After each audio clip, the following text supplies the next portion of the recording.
कहते हैं जुर्म की कोई सीमा नहीं होती।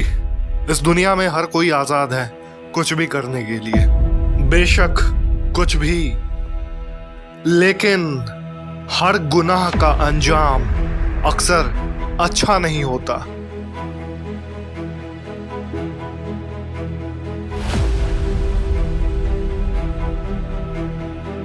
मैं वो साया हूं जो अंधेरे में पनपता है। गुनाह मेरा हथियार है और खौफ मेरी पहचान। ये शब्द उस वक्त राजीव पर फिट नहीं बैठते थे, लेकिन उस रात मंजर अलग था। राजीव ने श्रेया को आखिरी बार देखा था। वो बॉक्सिंग मैच हार चुका था और शायद श्रेया को भी।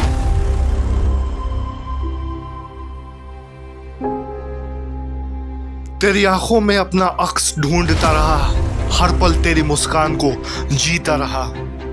आज आखिरी बार तुझे देख रहा हूं, जैसे खुद में खुद को विदा कर रहा हूं। अब राजीव की हालत कुछ ऐसी हो चुकी थी। वो हर रात श्रेया की यादों में खोया रहता और सोचता रहता कि उसका वो सुकून, उसकी वो आदत वो फिर से मिल जाए। राजीव बस इतना सोचने लगा कि वो जिंदगी में इतने पैसे कमा ले कि श्रेया उसके पीछे भागी भागी वापस आ जाए। वक्त गुजरा, दिन बीते और राजीव पैसे कमाने का जरिया ढूंढने लगा। उसकी खोज ने उसे एक ऐसे वेबसाइट पर लाकर रोक दिया जो उसकी जिंदगी बदलने वाला था।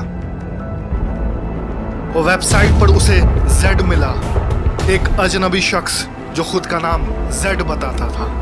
जेड ने अपनी प्लानिंग बतानी शुरू की। जेड ने बताना शुरू किया कि मेरे पास एक ऐसा सीक्रेट है जिससे हम रातों रात बहुत अमीर बन सकते हैं। उसने बताया कि हम इंडिया में इंटरनेट यूजर्स को टारगेट करेंगे। मैंने अपने काफी सारे वाईफाई सेंटर्स भारत के कुछ चुनिंदा जगहों पे लगा रखे हैं। हम लोगों के स्मार्टफोन्स पे फ्री वाईफाई के नोटिफिकेशंस भेजेंगे। वो हमारे वाईफाई को एक्सेस करेंगे और हम उनके call details, phone details, SIM details, लगभग सब कुछ कंट्रोल कर लेंगे और फिर आखिरी में उनके बैंक अकाउंट को खाली कर देंगे। अब राजीव को मानो जैसे वरदान सा मिल चुका था। वो अपने काम में लग जाता है। उनका पहला टारगेट बिहार का सिवान जिला होता है। आधी रात गोलू के फोन पे फ्री वाईफाई का नोटिफिकेशन आता है। गोलू बाहर निकलता है और जैसे ही वो फ्री वाईफाई को एक्सेस करता है, उसके पिताजी का बैंक अकाउंट खाली हो जाता है। और इस तरीके से राजीव के बैंक अकाउंट में 40,000 रुपए आ जाते हैं, जिसमें से वो आधा जेड को सेंड करता है और आगे काम पर लग जाता है। इस बार इनका अगला टारगेट था दिल्ली। मीना किचन में अपने फोन को स्क्रॉल कर रही थी, तभी उसे फ्री वाईफाई का नोटिफिकेशन आता है और वो बाहर निकल जाती है। वाईफाई को एक्सेस करते ही उसका बैंक अकाउंट खाली हो जाता है। राजीव के अकाउंट में 6 लाख रुपए आते हैं, जिसमें से वो आधा जेड को सेंड करता है और अपने अगले काम पर लग जाता है। इस बार इनका अगला टारगेट हैदराबाद था। शालिनी एक बार डांसर, जिसकी रोजी रोटी बार में डांस करके ही पूरी होती थी। शालिनी ने अपने बैंक अकाउंट में काफी अच्छे खासे पैसे जमा कर रखे थे। वो डांस खत्म करके चेंजिंग रूम में जाती है और फिर वापस आती है। तब तक उसे फ्री वाईफाई का नोटिफिकेशन मिल चुका होता है। वो बाहर जाकर जैसे ही फ्री वाईफाई को एक्सेस करती है, उसका पूरा का पूरा बैंक अकाउंट खाली हो जाता है।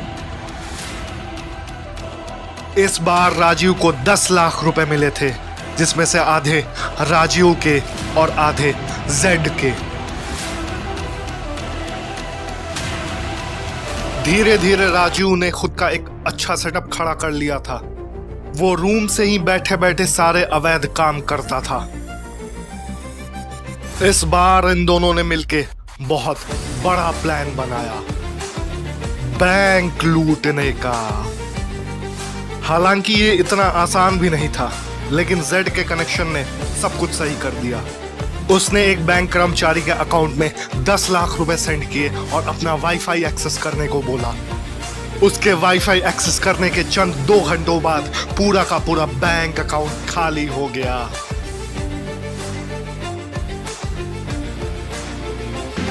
इस बार कुल 10 करोड़ की कमाई हुई थी और शायद आखिरी कमाई भी। राजीव जेड को 5 करोड़ रुपए सेंड करता है और फिर वो दोनों इससे भी कुछ बड़ा करने की प्लानिंग करने लगते हैं।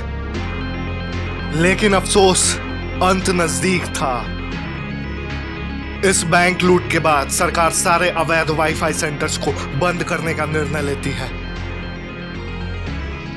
और फिर एक झटके में सब कुछ खत्म हो जाता है। राजीव को लगता था कि इतने पैसे कमाने के बाद श्रेया उसके पीछे भागे भागे आएगी, लेकिन इतना कुछ करने के बाद भी श्रेया उसे नजर नहीं आती है और इधर राजीव का जेड से भी कनेक्शन टूट जाता है। जेड रहस्यमय तरीके से कहीं गायब हो जाता है, लेकिन राजीव का मन इतने में भी नहीं भरता है। वो सोचता है कि इतने पैसे तो कमा लूं कि श्रेया मेरे पीछे भागी भागी आ जाए। राजीव को पता चलता है कि इस बार एक शादी में 50 करोड़ का डायमंड आने वाला है। यह शादी कोई आम शादी नहीं थी, यह इंडिया के सबसे बड़े बिजनेसमैन के बेटी की शादी थी। राजीव जुगाड़ लगाकर किसी तरीके से उस बिल्डिंग में एंटर कर जाता है।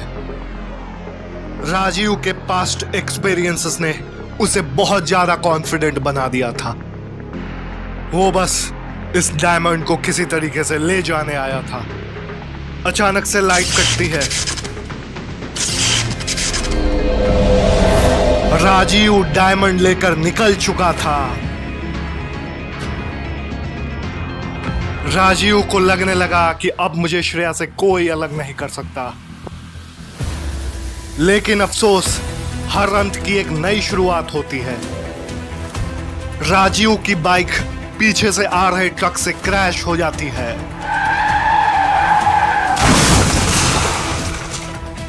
राजीव अरेस्ट हो जाता है। बहरहाल पुलिस तो सिर्फ उसे डायमंड चोर समझ रही थी, लेकिन राजीव का इतिहास कुछ और कहता है।